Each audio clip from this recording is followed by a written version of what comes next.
సంయుక్తం నిత్యం ధ్యాయంతి యోగినః కామదం మోక్షదం చైవ ఓంకారాయ నమో నమః. సదాశివసమారంభాం వ్యాసశంకరమధ్యమాం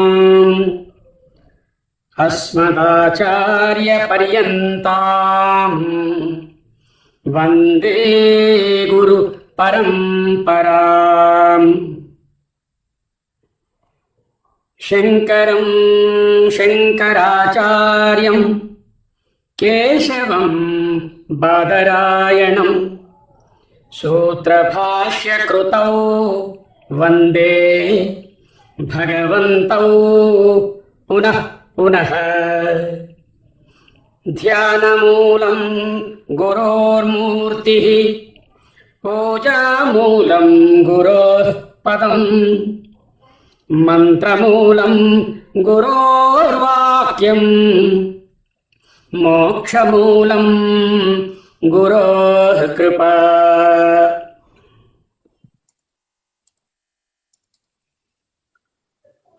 మనము వివేక చూడమని అధ్యయనంలో ఉన్నాము. ఈనాడు పోయిన వారం చూస్తున్నటువంటి సాధన చతుష్టయాన్ని కొనసాగిద్దాం. సాధన చతుష్టయం అంటే వివేకము, వైరాగ్యము, సమాధి షట్క సంపత్తి, ముముక్షుత్వము అని మనము ముందు తెలుసుకొని ఉన్నాము. ఈరోజు ఆ సమాధులలో మొదటి మూడింటిని చూడడానికి ప్రయత్నం చేస్తాం. సాధన చతుష్టయంలో నిత్య అనిత్య వస్తు వివేకము, ఇహముత్ర ఫలాభోగ విరాగము, విరక్తి, నిర్వేదము ఈ విషయాలను చక్కగా అధ్యయనం చేసుకున్నాము. నిత్యానిత్య వస్తు వివేకంలో బ్రహ్మ సత్యం జగన్మిథ్య జీవో బ్రహ్మైవ, అది ఇంకా చూడలేదు. జీవో బ్రహ్మైవ నా పరహ అనేది మనము అధ్యయనంలో కొనసాగిస్తాము. సమాధులు శమము, దమము, ఉపరతి, తితిక్ష, శ్రద్ధ, సమాధానము ఈ ఆరింటిని కలిపి సమాధి షట్క సంపత్తి అంటే 6 రకములైనటువంటి సాధనలు ఈ సంపత్తి. దీంట్లో ఈరోజు శమము, దమము, ఉపరతి చూడబోతున్నాం. ఇవైన తర్వాత ముముక్షత్వం అంటే ఏమిటో చూస్తాం. ఈనాటి శ్లోకాలు అధ్యయన శ్లోకాలు. ఇప్పుడు మీరు ఎడం చేతి వైపు ఉన్నటువంటి ఆ సీక్వెన్స్లో చూసినట్లయితే మనం ఎక్కడున్నాం అనేది మనకి తెలుస్తూ ఉంటుంది. ఈనాటి అధ్యయన శ్లోకాలు ఒక్కసారి చదువుకుందాం. విరజ్య విషయౌరాతాద్ దోష దృష్ట్యా ముహుర్ముహుః స్వలక్ష్యే నియతావస్థా మనసః శమ ఉచ్యతే. విరజ్య విషయౌరాతాత్ దోష దృష్ట్యా ముహుర్ముహుః స్వలక్ష్యే నియతావస్థా మనసః శమ ఉచ్యతే. విషయేభ్యః పరావర్త్య స్థాపనం స్వస్వగోళకే ఉభయేషాం ఇంద్రియాణాం సుతమః పరికీర్తితః. విషయేభ్యః పరావర్త్య స్థాపనం స్వస్వగోళకే ఉభయేషాం ఇంద్రియాణాం సదమః పరికీర్తితః. బాహ్యానాలంబనం బాహ్య అనాలంబనం వృత్తేరేషోరుపరతిరుత్తమా.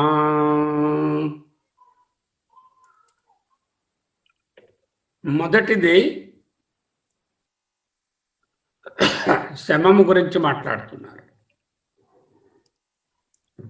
విరజ్య విషయౌరాతాద్ దోష దృష్ట్యా ముహుర్ముహుః స్వలక్ష్యే నియతావస్థా మనసః శమ ఉచ్యతే.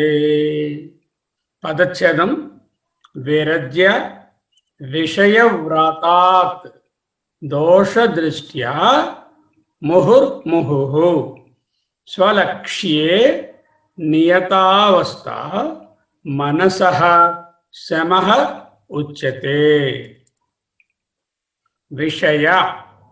విషయములు ఇంద్రియములు. విషయములు అంటే మనము ఇంద్రియములతో చూచేటి, వినేటి, తాకేటి, వాసన చూచేటి, లేకపోతే రుచి చూచేటి ఏవైనా ఉన్నాయో వాటిని విషయములు అంటారు. శబ్దాది విషయములు. వ్రాతము అంటే గ్రూప్. విషయ వ్రాతము అంటే విషయముల సమూహం.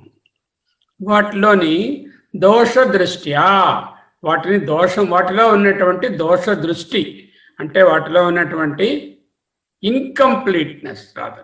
దోషం అంటే ఏదో తప్పని కాదు, అక్కడ వాటిలో ఉన్నటువంటి inadequacy, incompleteness to give us the perfect understanding. దానిని ముహుర్ముహు అంటే మాటి మాటికి, నిరంతరము, ఎల్లప్పుడూ. విరజ్య అంటే వైరాగ్యమును పొంది, అంటే ఈ విషయముల యందు వైరాగ్యాన్ని పొంది. శబ్దాది విషయములన్నీ ఉన్నాయి కదా, ఆ సమూహములు, వాటిలో ఉన్న దోషాలను గమనిస్తూ మాటి మాటికి వాటి మీద వైరాగ్యాన్ని ఏర్పరచుకొని స్వలక్ష్యే తన లక్ష్యమునందు, లక్ష్యం ఏమిటి? అహం బ్రహ్మాస్మి, నేను ఆ పరమాత్మ స్వరూపమే అని తెలుసుకోవడం.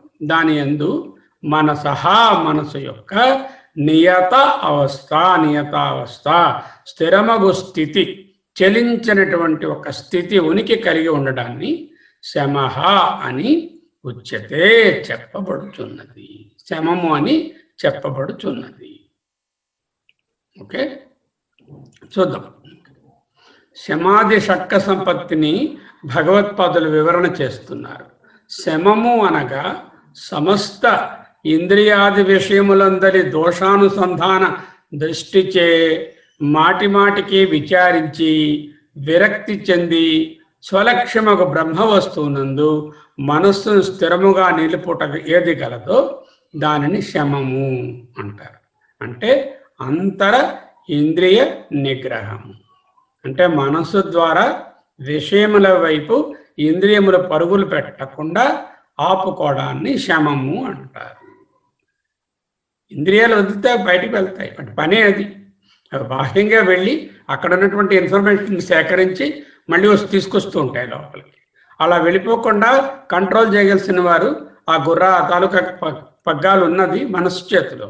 ఆ మనస్సు ఆ పగ్గాలను ఉపయోగించి ఇంద్రియములు బాహ్యంగా వెళ్లకుండా నియంత్రించుకోవడం, మానసికంగా నియంత్రించుకోవడాన్ని శమము అంటారు.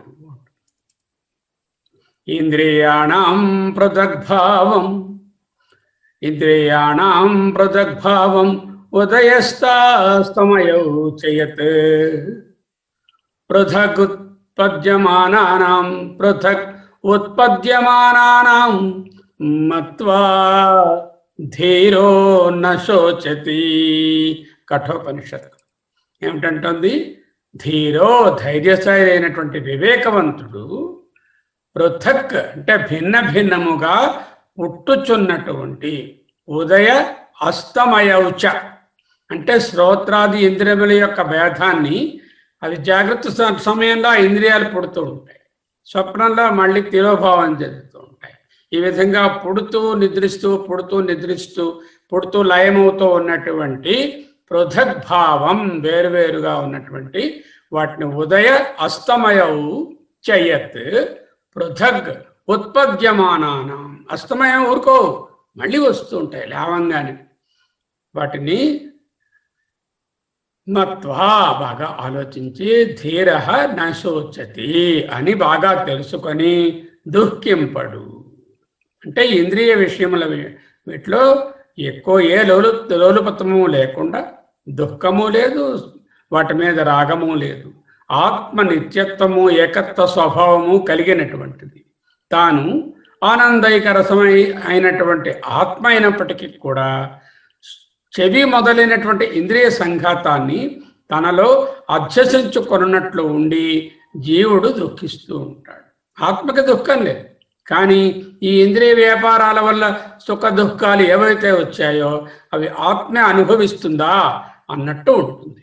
ఆ అధ్యాసాన్ని తొలగించుకొని ఎవరైతే ఉంటారో అటువంటి స్థితిలో ఇంకా దుఃఖానికి కారణము లేదు. తతో న విజుగుప్సతే. మనం చూసాం కదా, ఎప్పుడైతే ఆత్మభావంలో ఉన్నామో ఇంద్రియ భావంలో లేము ఇక జుగుప్సకి కారణమేముంది? తరతి శోకం ఆత్మవిత్. ఆత్మలో ఉన్న వాళ్లకు శోకములు దాటిపోతారు. ఇంకా చూద్దాం. విజ్ఞానవాన్ భవత్యుక్తేన మనసా సదా తస్యేంద్రియాణ్యవశ్యాని దుష్టాశ్వ ఇవ సారథేహి. బుద్ధికి 2 రకములైనటువంటి తత్వాలు చెప్పారు. 2 రకాల సారథులట బుద్ధి మంచి సారథి, దుష్ట సారథి, లేకపోతే ఎక్స్పర్ట్ రైడర్ అండ్ ఎక్స్పర్టీజ్ లేనివాడు. ఒక బుద్ధి సారథి ఇంద్రియాలను బయట విషయంలో చొరబడకుండా ఉండేటట్లు కట్టి పెట్టగలుగుతాడు. మరి ఒకడు అలా కట్టి పెట్టలేడు. మనస్సు అనే కళ్యాలని ఉపయోగించి, పగ్గాలను ఉపయోగించి నిగ్రహించి ఇంద్రియాలనే గుర్రాలను అదుపులో పెట్టుకోలేని బుద్ధి సారథికి 2 చెప్పారు కదా. ఒకరు అదుపులో పెట్టుకోగలిగినటువంటి బుద్ధి, వారు మనసనే పగ్గాలను యూజ్ చేసి ఇంద్రియాలనేటువంటి గుర్రాలను అదుపులో పెట్టుకుంటారు. ఇంకొకరు అనాథంగా పెట్టుకోలేరు. అలా పెట్టుకోలేనటువంటి బుద్ధి సారథికి ఇంద్రియములు వశము కావు. అయితే ఎక్కడయ్యా ఉంది కీ? బుద్ధి మనస్సు ఆ లెవెల్లోంచి వీటిని మోటివేట్ చేసుకుని రావాలి. అదే శమం అని చెప్తున్నారు. పనికి మాలిన రూపరసాది విషయాలలో చొరబడుతూ ఉంటాయి ఇవి ఎప్పుడు. వాటి పనే అది. అలా పేపర్లో ఏం రాశారు, వీళ్ళు వాట్సాప్లో ఏంటి పెట్టారు, లేదంటే వీళ్ళు కొట్టుకున్నారంటే ఏమైంది, వాళ్ళిద్దరు ఏదో మాట్లాడుకుంటున్నారు, వాటిలో ఏమైనా కనెక్షన్ ఉందా, ఇలాంటివే పరిగెడదామని చూస్తుంటాయి. కళ్ళు చెవులు అన్నీ కూడా అవి ఇంచేతంటే మనసు నిగ్రహాన్ని పెట్టుకోవట్లేదుగా, పగ్గాలు పట్టుకుని లేదు, బుద్ధి కూడా నియంత్రించలేదు. అటువంటి సారథిలో ఉన్నటువంటి గుర్రాలు దుష్టాశ్వముల వలె, అంటే ఒక పిచ్చెక్కిన గుర్రాలు ఉంటాయి చూసారా, అవి ఏ విధంగా తప్పుత్రోవ పట్టిస్తాయో అలాగ తప్పుత్రోవ పట్టించి కింద పడేస్తాయి అంటున్నది కఠోపనిషత్తు.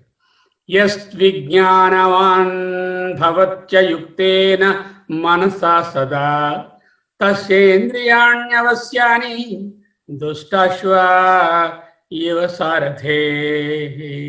దీనికి కాంట్రరీ ఏమిటండి? మంచి అశ్వాలని బాగా కంట్రోల్ చేయడం. యస్త్వ విజ్ఞానవాన్, ఇందాక అవిజ్ఞానవాన్, విజ్ఞానవాన్ భవతి అమనస్కః సదా శుచిః న స తత్పదమాప్నోతి సంసారం చాదిగచ్చతి. ఏ బుద్ధిసారథి పట్టుతప్పని మనసుతో ఎల్లప్పుడూ ఇంద్రియాలను విషయాల యందు చొరబడనీయకుండా కట్టిపెట్టును, అతడు విజ్ఞానవాన్, వివేకవంతుడు. మప్పినటువంటి మంచి గుర్రాలు సారథి చెప్పినట్లు వింటాయి. అట్లే ఈ వివేకశాలి అయినటువంటి బుద్ధి సారథికి ఇంద్రియాలు వశంలో ఉంటాయి. ఆ విధంగా వశం చేసుకోవడమే శమము అనబడుతుంది. అంటే మనోనిగ్రహము శమము. వశము తప్పవు అటువంటి గుర్రాలు. ఇటు మనస్సుని ఏ విధంగా మప్పితే ఆ విధంగా చెప్పినట్లు వింటుందని రాబోయే శ్లోకంలో కఠోపనిషత్తులో చెప్తారు.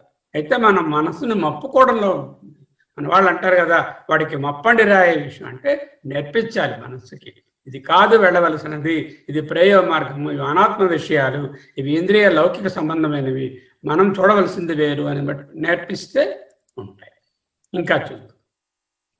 ధనుర్గృహీత్వా ఉపనిషదం మహాస్త్రం శరం హ్యుపాసా నిశితం సందధీత ఆయమ్య తద్భావగతేన చేతసా లక్ష్యం తదేవాక్షరం సౌమ్య విద్ధి. ముండకం అంటోంది, నాయన ఉపనిషత్తులలో ప్రసిద్ధమైనటువంటి గొప్ప ఆయుధము ఓంకారం అనే ధనువును గ్రహించి ధనుర్గృహీత్వా ఉపనిషదం మహాస్త్రం. ఏమిటా ఆయుధం? మహాస్త్రము ఓంకారం అనేటటువంటి ధను. శరం హ్యుపాసా నిశితం సందధీత, ధ్యానముచే చాలా నిశితం వాడి చేయబడినటువంటి సంతత ధ్యానాయత్తమైనటువంటి చిత్తం అనేటటువంటి శరాన్ని సంధించి ఎక్కువ పెట్టవలను. అంటే ఉపనిషత్తునే అంటే ఆ పరబ్రహ్మ ధ్యానాన్ని ఒక ధనువు అనుకుని, ఈ ధ్యానం చేస్తున్నటువంటి మనస్సుని ఒక స్థిరం అనుకొని ఆ చిత్తాన్ని దాని మీద పెట్టి వాడి అయినటువంటి ఏకాగ్ర బుద్ధితో ఉన్నటువంటి ఆ చిత్తాన్ని ఆ లక్ష్య భావనలో స్థిరపడిన చిత్తముతో ధనువును వంచి సకల ఇంద్రియములతో పాటు అంతఃకరణమును ఆయా విషయముల నుండి మరణించి లక్ష్యమైనటువంటి పరబ్రహ్మ భావాన్ని దక్కించుకోవాలి. ఇదే మనం శమం గురించి చెప్పుకోవాల్సింది కూడా. ధనుర్గృహీత్వా ఉపనిషదం మహాస్త్రం శరం హ్యుపసా నిశితం సందధీత ఆయమ్య అంటే వంచి ఆయమ్య తద్భావగతేన చేతసా లక్ష్యం తవక్షదేవాక్షరం సౌమ్య విద్ధి. ఇది మనోనిగ్రహానికి శమానికి చెప్పుకున్నాం. ఇక విషయేభ్య పరావర్త్య స్థాపనం స్వగోళకే ఉభయేషాం ఇంద్రియాణాం సదమః పరికీర్తితః. విషయేభ్య పరావర్త్య స్థాపనం స్వస్వగోళకే ఉభయేషాం ఇంద్రియాణాం సహ దమః పరికీర్తితః. ఉభయేషాం అంటే రెండు విధములైన, ఏమిటి రెండండి? జ్ఞానేంద్రియములు, కర్మేంద్రియములు. ఉభయేషాం ఇంద్రియాణం, జ్ఞాన కర్మేంద్రియములనే రెండు విధములైనటువంటి ఇంద్రియాలను విషయేభ్య, ఓకే, విషయేభ్య అంటే శబ్దాది విషయముల నుండి పరావర్త్య అంటే మరలించి, విషయేభ్య అంటే శబ్దాది విషయాలు ఇప్పుడు చెప్పుకున్నాం కదా, ఒక్కొక్క ఇంద్రియానికి ఏవో విషయాలు ఉంటాయి, వాటి నుంచి పరావర్త్య అంటే మరలించి స్వగోళకే తమ తమ స్థానములయందు స్థాపనం ఉంచుట అనున్నది ఏది కలదో సహా అది దమః దమముగా పరికీర్తిత చెప్పబడుచున్నది. మన జ్ఞాన కర్మేంద్రియముల సంఘాతమును తమ తమ విషయములనందు ప్రవర్తిల్లనీయక ఆయా విషయముల నుండి వెనుకకు మరలించి తమ స్వగోళకమునందు అనగా తమకు అధిష్టానమందు అగు బ్రహ్మమునందు నిలిపించుట దమము అనబడును. అది ఇది ఒక్కలాగే ఉన్నట్టుందండి. ముందు చెప్పినానికి దీనికి ఏమిటి తేడా? ఒకటి బాహ్యంగా ఇంద్రియానికి విషయానికి కాంట్రాక్ట్ రాకుండా చూడడము ఇది. రెండవది ఏంటంటే ఇంద్రియము విషయము కాంట్రాక్ట్లో లేకపోయినా మనసు వాటి పక్క పరిగెట్టకుండా ఉండడం అనేటటువంటిది శమం. ఈ రెండు ఆల్మోస్ట్ ఓవర్లాపింగే. అయితే విడిగా ఎందుకు చెప్తారంటే, ఒకటి out of sight out of mind. Suppose ఒక స్వీట్ ఉన్నది అనుకోండి, డయాబెటిక్ పేషెంట్, ఆయన తినకూడదు, ఆయనకి ఎదురుకుండా కనిపించకుండా చేయడం అనేటటువంటిది ఇది. అంటే విషయానికి ఇంద్రియానికి సంయోగం రాకుండా ఉండడం. ఒకవేళ అది లేకపోయినా మనసుతో ఆలోచించి ఎక్కడుందో వెతుక్కుని తెప్పించుకొని స్విగ్గీలో ఆర్డర్ చేసుకొని తినేయకుండా ఉండడం మనస్సు అన్నమాట. అది శమము అంటూ చెప్తున్నారు. ఉపనిషత్తు ఏంటంటుందో చూద్దాం. త్రయ ప్రాజాపత్యా ప్రాజాపతౌ పితరి బ్రహ్మచర్యమూషుర్దేవా మనుష్యాసురా ఉషిత్వా బ్రహ్మచర్యం దేవా ఊచుర్బ్రవీతు నో భవానితి నః భవానితి తేభ్యో హైతదక్షరమువాచ ద ఇతి యజ్ఞాశిష్టా ఇది. అక్కడ మూడు ఉంటే ఎక్కువసేపు అలా పలకాలి, క్లోతము అంటారు అనమాట. శిష్టా అని మూడు అంకె వేయబడి ఉంటుంది ఉపనిషత్తు. ఏమిటంటున్నారో చూద్దాం. ఒక కథ. ప్రజాపతి ఉన్నారు, హిరణ్యగర్భ ప్రజాపతి. ఆ ప్రజాపతి దగ్గరకు దేవతలు, మానవులు, అసురులు అనేటటువంటి మూడు తెగల సంతానం ఉంది ఆయనకి. ఎవరెవరు? దేవతలు, మానవులు, అసురులు. అంటే వీళ్ళు వేర్వేరు జాతులు అలాంటి వాళ్ళ కారు. ఉన్న వాళ్ళలో ఉన్నటువంటి దైవీ స్వభావాలు, అసుర స్వభావాలు, మామూలు మానవ స్వభావాలు.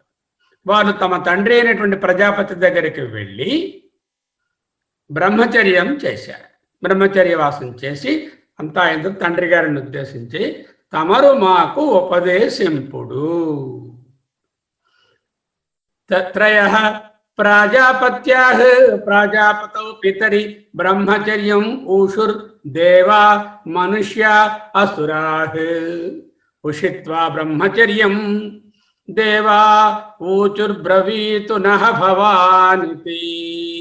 భవాన్ మీరు నహ మాకు ఉపదేశింపుడు అని అడిగారు. అంటే ఆయనేమో ప్రజాపతి వారి కొరకు దా అక్షరం దేవతల ముందు అడిగారు. దేవా ఊచు బ్రవీత్ నో నహ భవానితి, మాకు ఉపదేశించమని దేవతలు అడిగారు. అడిగితే వాళ్ళకు దా అని చెప్పేసి పంపించారు. అంటే ఏమిటండి దా అని చెప్తే ఎలా తెలుస్తుంది? దా అంటే ఏమిటి? వ్యజ్జాశిష్మేతి విజ్ఞానవంతో వయం, మా బాగా బోధపడింది అన్నారు. అంటే యద్యేవముచ్యతాం కిం మయోక్తం, ఏమిటి మీకు అర్థమైంది అన్నారు కదా, ఏమర్థమైంది చెప్పండి అన్నారు ఆ గురువు అయినటువంటి ఆ ప్రజాపతి గారు. దేవాఊచు దామ్యత అదాంతాయూయం స్వభావతః అతో దాంతా భవత ఇతి అన్నారన్నమాట. అంటే ఏం చెప్పారు? మీరు దేవతలందరికీ మీకు దాంతి లేదు, అంటే శమము లేదు. మీకు దమము శమము తెలియదు, దమము తెలియదు. అంటే మీకు ఎప్పుడూ భోగము తప్ప ఇంద్రియాలను నిగ్రహించుకోవడం తెలియదు. అంచేత మీరు దానిని పట్టుకోండి అంటూ దానిని వాళ్ళకి ఉపదేశంగా ఇచ్చారు. అంటే వాళ్ళకి ఇంద్రియ నిగ్రహం వారికి అత్యవసరమని వాళ్ళకి ఉపదేశంగా చెప్పారు. మానవులు అలాగే మానవులు అడిగారు, అసురులు అడిగారు. మళ్ళీ దా అన్నారు. మూడోసారి కూడా మళ్ళీ దా. ఏమిటండి ఈ మూడు దాలు? మొదటి దా ఏమో దమము లేక ఇంద్రియ నిగ్రహం. మానవులకు దానగుణం లేదు, ఎప్పుడు తన దగ్గరే ఉంచేసుకుందాం అనుకుంటాడు. Optimising for the self. అంతే మీరు ఇవ్వడం మొదలు పెట్టండి అని. అసురులకు వాళ్ళకి దానాలు గుణాలు ఉంటాయి కానీ దయ లేదు, నిర్దాక్షిణ్యంగా ప్రవర్తిస్తారు. కాబట్టి వాళ్ళ దయని మీరు బాగా వృద్ధి చేసుకోండి అంటూ ఆయన ఉపదేశించారు. అంటే ఈ మూడు గుణాలు ముగ్గురులోనే ఉండవలసినవే. అంటే ప్రత్యేకంగా చెప్పేది ఏంటంటే ఇంద్రియ నిగ్రహము, దానము, దయ, ఈ మూడు కలిస్తేనే మనిషి పురోన్నతి. స్వాధ్యాయ ప్రశంస.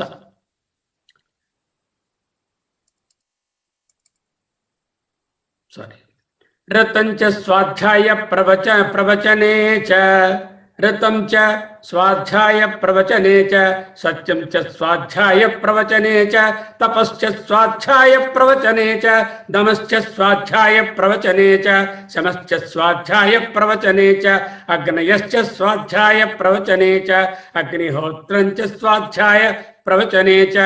ఈ విధంగా మంత్రం చాలా పొడుగ్గా ఉంటుంది. స్వాధ్యాయ ప్రవచనే ఏవేతి నాకో మౌద్గల్యః తద్ధి తపః తద్ధి తపః.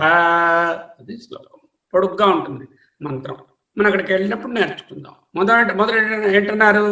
ఋతం అంటే, ఋతము అంటే బుద్ధి యందు శాస్త్రములకు లోబడి కర్తవ్యకరమైనటువంటి నిర్ణయాలను చేసుకోవడం. Yes, this is the path I would follow. సత్యమైనటువంటి మార్గాన్ని, ఋతమైన మార్గాన్ని, శాస్త్రాల్లో ఏం చెప్పారో ఆ మార్గాన్ని, శ్రేయ మార్గాన్ని నిర్ణయం చేసుకోవడం. సత్యము అంటే నిశ్చయించుకున్నటువంటి మార్గంలో ఆ నిర్ణయాన్ని మాటలలోనూ చేతలలోనూ చేసి ప్రవర్తించడం, అది సత్యము.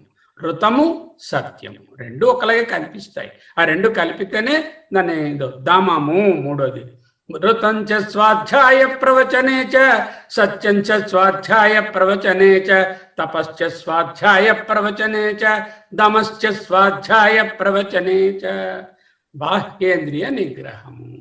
శమశ్చ స్వాధ్యాయ ప్రవచనే చ, అంతరింద్రియ నిగ్రహము. స్వాధ్యాయము ఎన్నోసార్లు చెప్పారు. ఏమిటి స్వాధ్యాయము? శృతులను అధ్యయనము చేయుట. శృతులు అంటే ముఖ్యంగా ఉపనిషత్తులను అధ్యయనం చేయడము స్వాధ్యాయనం. అయితే ప్రవచనము అని చెప్పారండి అంటే ఏమిటి? రోజు క్లాసులు తీసుకోవడమా మనం? అది కాదు. శాస్త్ర విధులను అనుష్ఠించుట అంటే ఏదైతే చదివామో దానిని అనుష్ఠానంలోకి తెచ్చుకోవడాన్ని భగవత్పాదుల వారు ప్రవచనము అన్నారు. ప్రవచనం అంటే ఏమిటి? శృతులను అధ్యయనం చేసిన దాన్ని అనుష్ఠానం చేయడం, దాన్ని ప్రవచనము. ఒక్కొక్కసారి అనుష్ఠానంలో ఒక భాగంగా అధ్యాపింపజేయడం, మన గురువులు మనకు అధ్యాపింపజేస్తున్నారు కదా, అవి కూడా ప్రవచనం అనే చెప్తాయి. ఏం తెలిసిందప్పుడు మనకి? ఋతం చ స్వాధ్యాయ ప్రవచనే చ, బుద్ధితో శాస్త్రాలకు లోబడి కర్తవ్యమైన నిర్ణయాలు చేసుకో. అలాగే సత్యము అంటే నిశ్చితమైన నిర్ణయాలను మాటల్లోని చేతల్లోనే పెట్టుకోండి. తపము, తమము, శమము, స్వాధ్యాయము, ప్రవచనము, ఇవన్నీ కూడా ఎవరు చెప్పారు ఆఖరికి? నాకో మౌద్గల్య, మౌద్గల్యుని కుమారుడైనటువంటి నాకుడు అనే ఆయనకు ఇవి చెప్పబడ్డాయి. తత్ హి తత్ తపః, తత్ హి తపః, అదే తపస్సు, అదే తపస్సు. తైత్రేయం శిక్షావళిలో వస్తుంది. తస్య తపోదమః కర్మేతి ప్రతిష్టా వేదాః, తస్య తపోదమః కర్మేతి ప్రతిష్టా వేద సర్వాంగాని సత్యమాయతనం. ఈ ఉపనిషత్తును పొందే ఉపాయములు ఏమిటి అంటే తపము, దమము, కర్మ మొదలైనవి. తపోదమః కర్మేతి, ప్రతిష్ట అన్నారు. ప్రతిష్ట అంటే అవే పాదాలు, అవే కాళ్ళు. తపము అనగా దేహము, ఇంద్రియములు, మనస్సులను ఒక్కటి చేయడం. దమము అంటే బాహ్య విషయముల నుండి ఇంద్రియ నివృత్తి, retracting from the external contact of the ఇంద్రియ విత్ ద విషయ.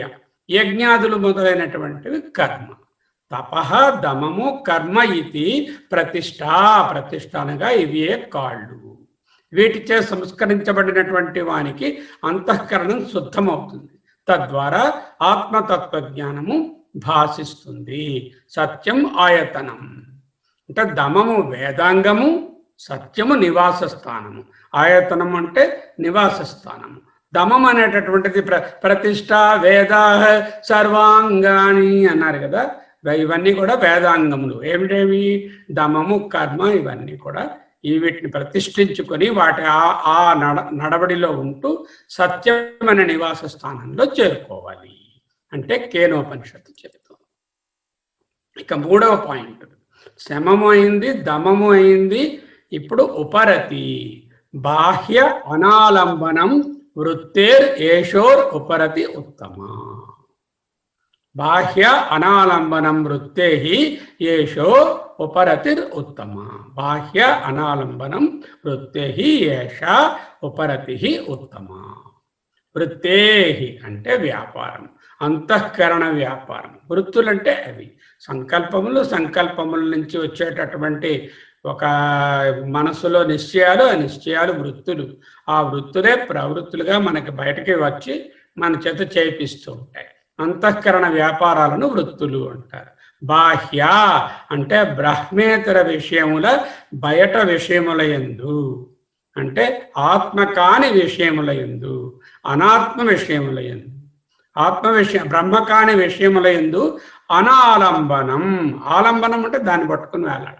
అనాలంబనం అంటే ఆసక్తితో ఆశ్రయించకుండా ఉండటం. అంటే అనాత్మ విషయాల యందు, బ్రహ్మేతర విషయాల యందు అంతఃకరణ వ్యాపారము, ఆశ్రయము లేకుండా చేయడం. అది ఏది కలదో ఏషా, ఇది ఉత్తమ, శ్రేష్టమైనటువంటి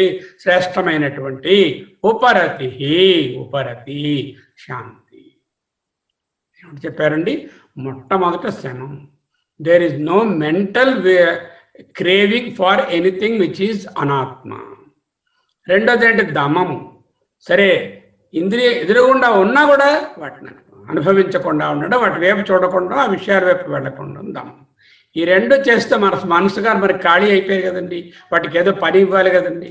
వాటిని బాహ్యమైన విషయాల మీద లేకుండా చేసి వాటిని లోపల తిప్పి ఆత్మ విషయాల మీద మట్టుకే ఆలంబనం ఉంచుకుని బాహ్య బ్రహ్మేతర విషయాల మీద ఆలంబనం లేకుండా చేయడం అనేటటువంటిది మనకు ఉపరతి అని చెప్పబడుతుంది. అంతఃకరణ వ్యాపారములు బాహ్య ప్రపంచమును ఆధారముగా చేసుకొనకుండా ఉండుట. ఏమిటి అంతఃకరణాలు? మళ్ళీ 4: మనస్సు, బుద్ధి, ముఖ్యంగా అహంకారము, చిత్తం. ఏ విధమైన అనాత్మ విషయాలు జ్ఞాపకం పెట్టుకోక్కర్లేదు. చిత్తంగా బయటకు వెళ్ళి ఇది నాది నేను అనేటటువంటి ఈగో విషయాలు ఏమీ లేకుండా, అహంకారం విషయం లేకుండా ఉండడం. మనస్సు బుద్ధి రెండు కూడా పై వాటి వైపు వెళ్లకుండా, అంతఃకరణాలను బహిర్ముఖంగా పోనీయకుండా, ఉపరతి, రతి అంటే దేనినో ఒక ప్యాషన్, ఎంజాయ్మెంట్. ఉపరతి అంటే అటు పక్క వెళ్లకుండా ఇటు పక్క పెట్టడం వాటిని. అంటే బ్రహ్మయందే రతి, బ్రహ్మేతర వస్తువు యందు రతి లేదు, దాన్ని ఉపరతి. బాహ్య విషయ ఆలంబన లేకపోవడమే ఉపరతి.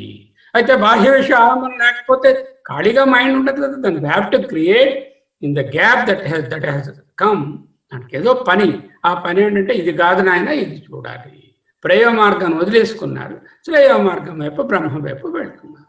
కర్మలు జ్ఞాన విషయంలో ఆలంబనము కావు. అంటే ఏం చెప్తున్నారు భగవత్పాదులు ఏంటంటారంటే, ఈ కర్మలు అనేటటువంటివి జ్ఞానానికి సంబంధించినవి కావు కాబట్టి బహిర్ముఖంగా ఉన్నటువంటి ఈ రకరకముల కామ్య నిష్కామ కర్మలు ఏవైతే ఉన్నాయో వాటి నుంచి తప్పించి మనస్సును జ్ఞానం వైపు మరల్చు అని చెప్పడాన్నే ఉపరతి అంటారు.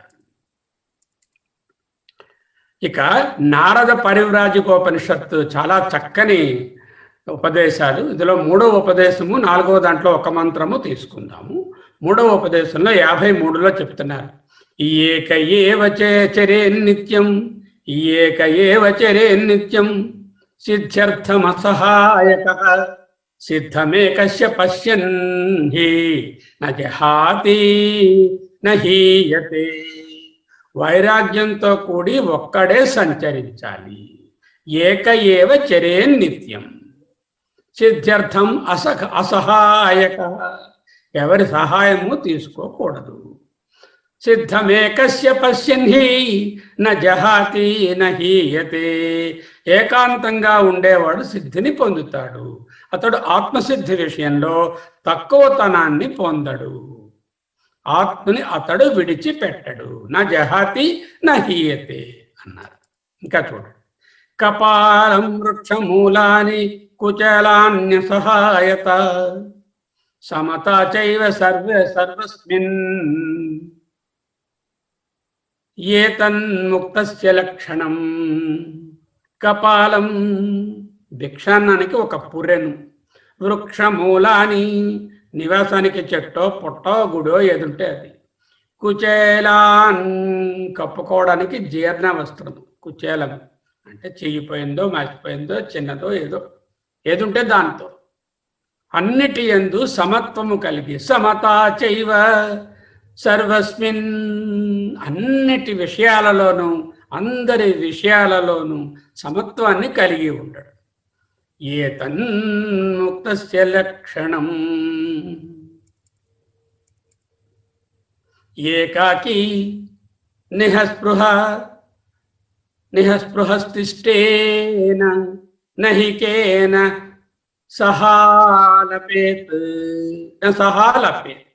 దద్యాన్నారాయణేత్యేవ ప్రతివాక్యం సదాయతి. ఎవరైనా కనిపించారనుకోండి, ఎలా గుడ్ మార్నింగ్ సార్ అంటే గుడ్ మార్నింగ్ అండి, హౌ ఆర్ యు నో. నారాయణ, ఏ మాట బదులు చెప్పాలన్నా నారాయణ. హరి ఓం, మన స్వామీజీ చూడండి అంటే గుడ్ మార్నింగ్ అంటే హరి ఓం అంట, థ్యాంక్ యూ సార్ అంటే హరి ఓం. ఆ నారాయణ శబ్దాన్ని మాత్రమే ఉచ్చరించాలి. దద్యాన్ నారాయణత్యేవ ప్రతివాక్యం సదాయతి. ప్రతివాక్యం ఏం చెప్తారు, ఏం చేసినా ఏం చెప్పినా ఏం చూసినా ఎవరైనా నారాయణ, నారాయణ మాత్రమే ఉచ్చరించడం. ఒక్కడే ఉండాలి, ఏకాకి. నిహస్పృహ, దేని యందు స్పృహ అంటే ఆసక్తి, ప్యాషన్ లేకుండా ఉండాలి. కేన సహాలపేత్ నహి కేన సహాలపేత్. ఎవరితోనూ ఊరికే అలా వాగడం గంటల కొద్ది, ఫోన్లు వాట్సాప్లు పట్టుకుంటే వదలం మనం. ఇలాగా మాటలు ఎంత తగ్గించుకుంటే అంత మంచిది. ఎవరు ఏమి చెప్పినా చేసినా నారాయణ శబ్దాన్ని మాత్రమే ఉచ్చరించాలి. అతడే యతి. నటాది ప్రేక్షణం ద్యూతం ప్రమద సుహృదం తథా భక్ష్యం భోజ్యముదక్యాం చ షష్ణ పశ్యేత్ కదాచన.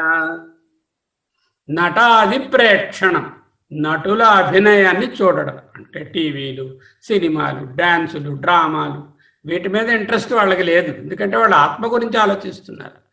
ద్యూతం ఆడడము కానీ చూడడము కానీ వాళ్ళు చేయరు. ప్రమద సుహృదం తథా, ఆడువారితో స్నేహము చేయుట. భక్ష్యం భోజ్యం ముదక్యాం, రుచికరమైన పదార్థాలు కావాలి. ఈరోజు వెజిటబుల్ పులావ్ కావాలి, లేకపోతే పర్టికులర్ టైప్ ఆఫ్ స్వీట్లు తినాలి. భగవత్పాదులు మనకి సాధన పంచకంలో కూడా చెప్పారు. స్వాద్వన్నం నతు యచ్యతాం అంటున్నాం. భిక్షాటనం భుజ్యతాం, భిక్ష తిన్నట్టు తినండి అన్నారు. అదే ఇక్కడ చెప్తున్నారు. భక్ష్యం భోజ్యం ఉదక్యాం చ షష్ణ పశ్యేత్ కదాచన, రజస్వలులైన వారితో మాట్లాడడము, వారిని చూడడము ఎన్నడూను చేయకూడదు.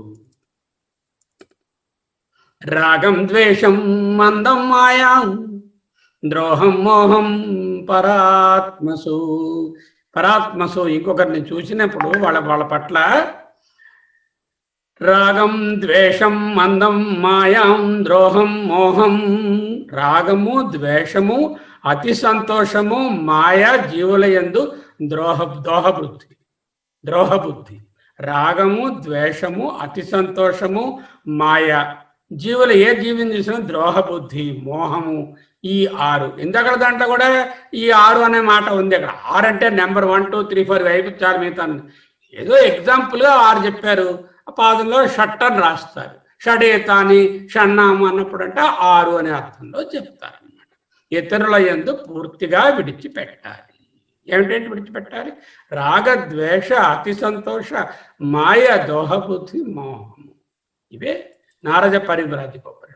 త్యక్త్వా లోకాంశ్చ వేదాంశ్చ విషయాన్ ఇంద్రియాణి చ ఆత్మన్యేవ స్థితో యస్తు సయాతి పరమాం గతిం. ఈ సయాతి పరమాం గతిం అన్నది భగవద్గీతలో చాలాసార్లు చూస్తాం. అటువంటి వారు పరమగతిని, పరమైన స్థానాన్ని పొందుతారు. ఏమిటి పరమమైన స్థానము? బ్రహ్మభావం పొందడం పరమమైన స్థానం.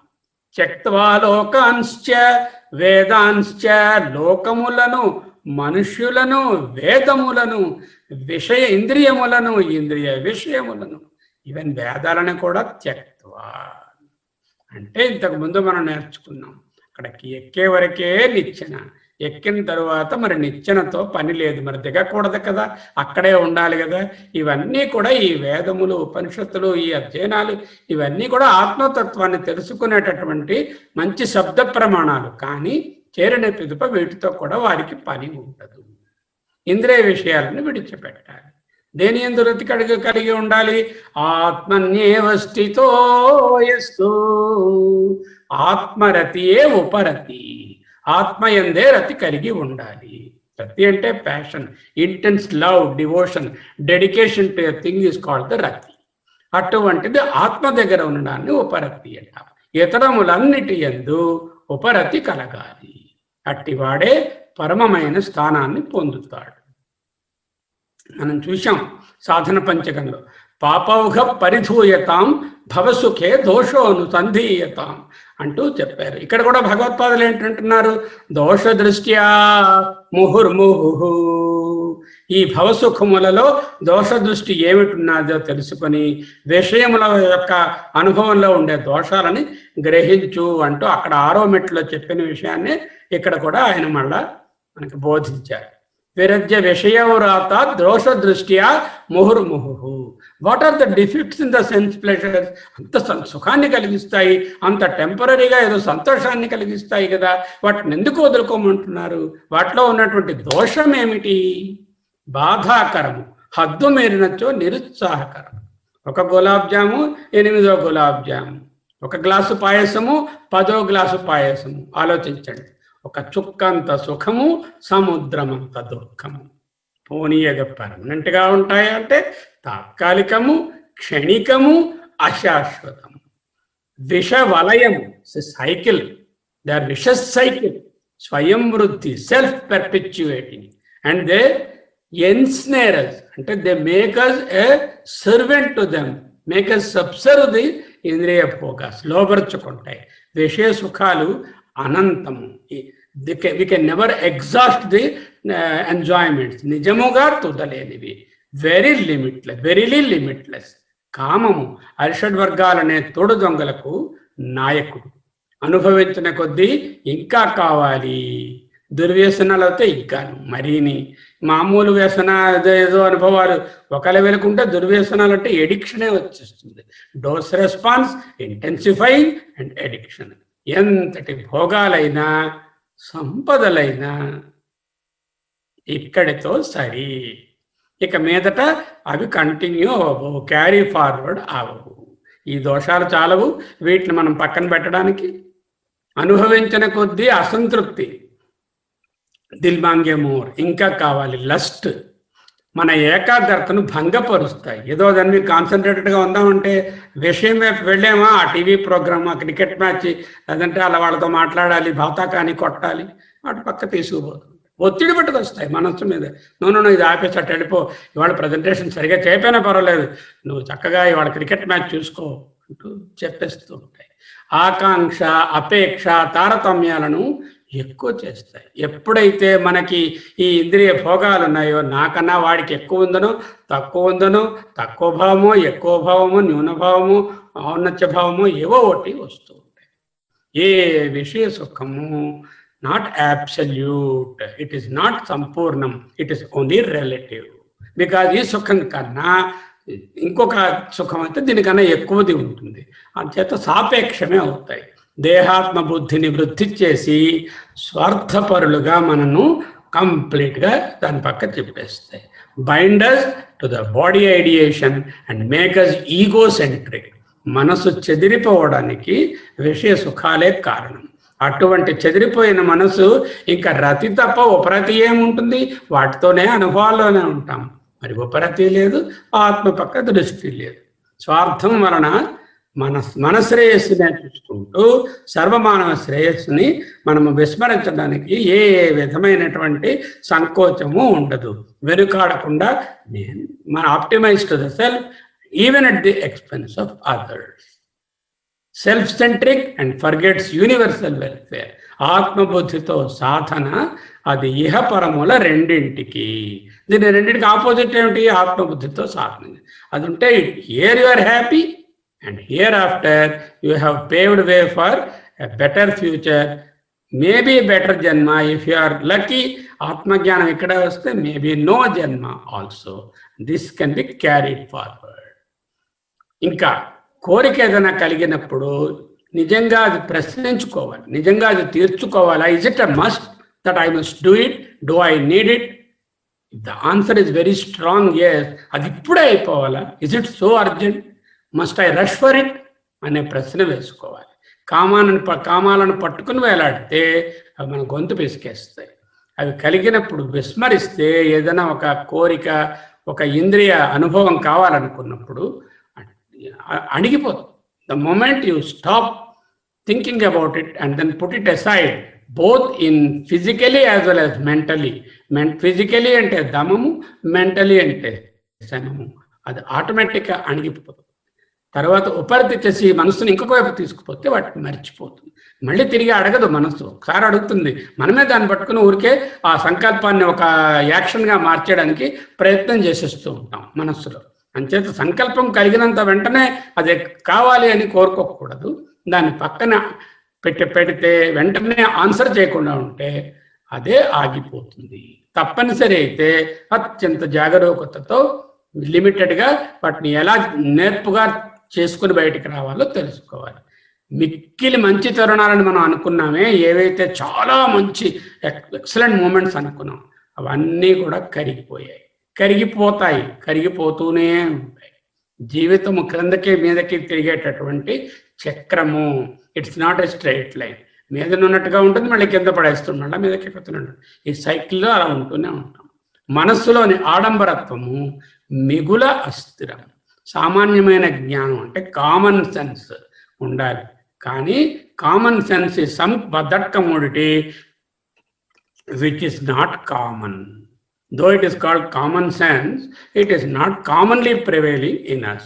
అందువలననే మనము శమము లేదు, దమము లేదు, ఉపరతి లేదు, లౌకికంగానే ప్రవర్తిస్తున్నాం. ఇక్కడ భగవత్పాదులు మనకి వివేక చూడమని ఏం బోధిస్తున్నారంటే, నాయన నువ్వు ఆల్రెడీ ఒక లెవెల్కి బాగా మంచి క్వాలిఫైడ్ ఆస్పిరెంట్, నువ్వు చక్కగా ప్రయోగ మార్గాన్ని చూసి ఆత్మవైపు వెళదాం అనుకుంటున్నావు. నువ్వు ఇంద్రియ భోగాలను కళ్ళతో చెవులతో ఈ ఇంద్రియాలతో చూడకుండా వినకుండా tax deduction at source TDS లాగా అక్కడికక్కడే వాటిని దూరంగా చేసి, ఒకవేళ మనసులో వాటి కోరికలు ఉంటే వాటిని కూడా ఆపేసుకో. తర్వాత ఏంటంటే అలా ఖాళీ అయినటువంటి మనస్సులో బ్రహ్మభావన ప్రతిష్టాపన చేసుకుని అటు పక్కన తీసుకుని వెళ్ళు, ఉపరతి చెయ్యి. 3 కలిపి ఒకే ఉపదేశంగా చెప్పు. ఇక్కడ చూడండి 2 కన్సెంట్రిక్ వలయాలు సర్కిల్స్ కనిపిస్తున్నాయి, spirals. The spiral, Saturn spiral and God's plan. The spiral on the left side looks the same as the other. రెండు ఒక్కలాగే ఉన్నాయి, except that the moment is inward here and its influence dwindles toward nothing. మన కోసమే అనుకుంటే దానికి ఏమీ influence ఉండదు. The enemy plan for our life is to move inward and decrease and dwindle our supply. There is no outward movement, just a constant chewing up of the self is increased. అంటే విషయం మాట్లాడుతున్నాం. అదే మనము సర్వాత్మ భావంలో ఉన్నాం అనుకోండి, అవుట్వర్డ్గా move అవ్వడానికి, అందరినీ సమానంగా చూడడానికి ఉన్నదనుకోండి. Son of God has a pure heart which is captivated by God. A son of God has a life which radiates outward from his heart. After having attained inner contentment, he radiates that outward in ever increasing measure. The spiral of life flow for a son of God keeps increasing in influence and measure. There is no limit to its end, because inner ga vaste edo chota self centered అయిపోయి ఆగిపోతుంది, outer ga వెళితే అలా వలయం తిరుగుతూనే ఉంటుంది. So choose the God's plan. His plan is to increase and move from your heart outward. And this is a place of supply. This is a place of supply, fruitfulness, and on the increase. Used for educative purpose here. This is a model which is used in some Western philosophy. But there is a link here which we can also copy that link here. కొన్ని గీతా శ్లోకాలను చూస్తాము, అయితే వీటిని నేను వివరించటం లేదు. ప్రతి వాళ్ళకి గీతా శ్లోకాలు సుపరిచితాలు. ఒక్కసారి మననం చేసుకుని కావాలంటే పుస్తకంలో ఆ శ్లోకాలను మళ్ళీ క్లాస్ అయిన తర్వాత మీకు మీరుగా చూసుకోండి. ఇంద్రియార్థేషు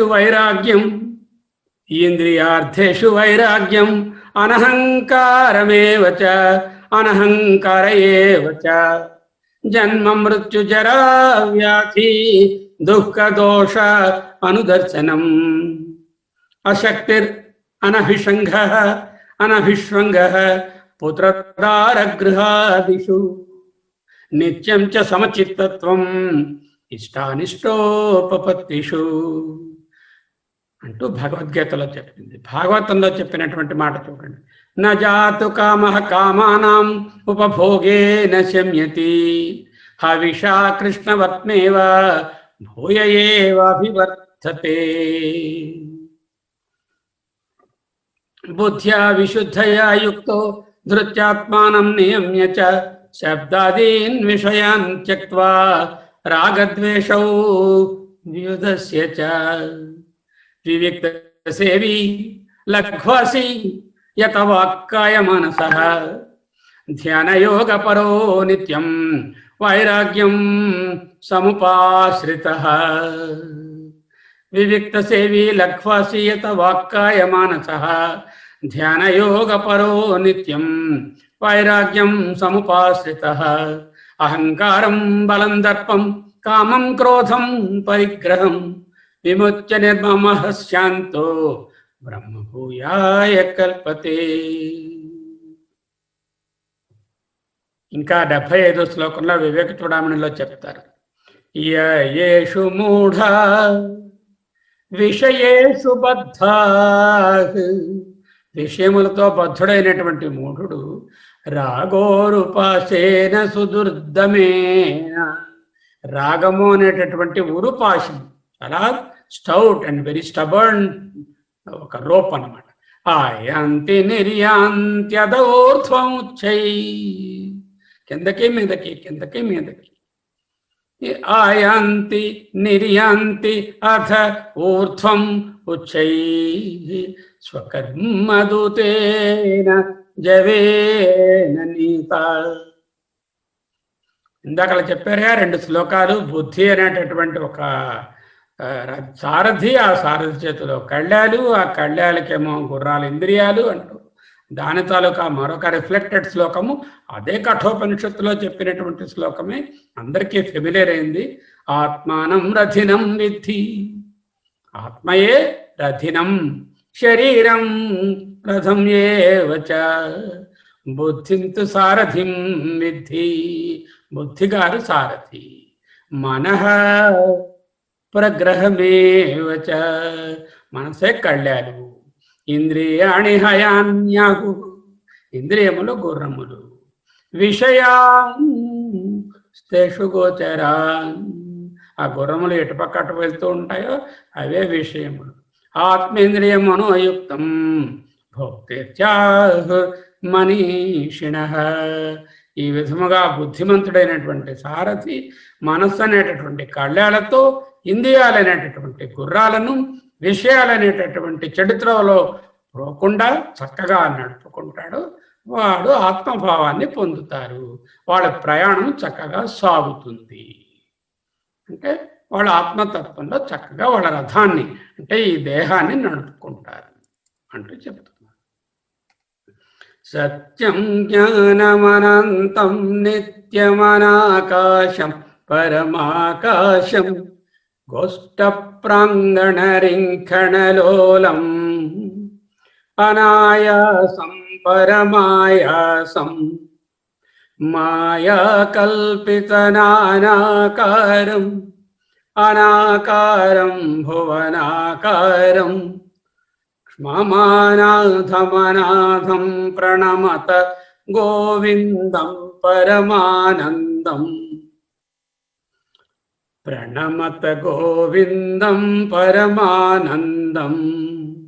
సుషుప్తౌ నిరస్తాతి శూన్యాత్మకత్వాత్ తదేకో వశిష్ఠః శివః కేవలః అహం. జాతి నీతి కుల గోత్ర దూరగం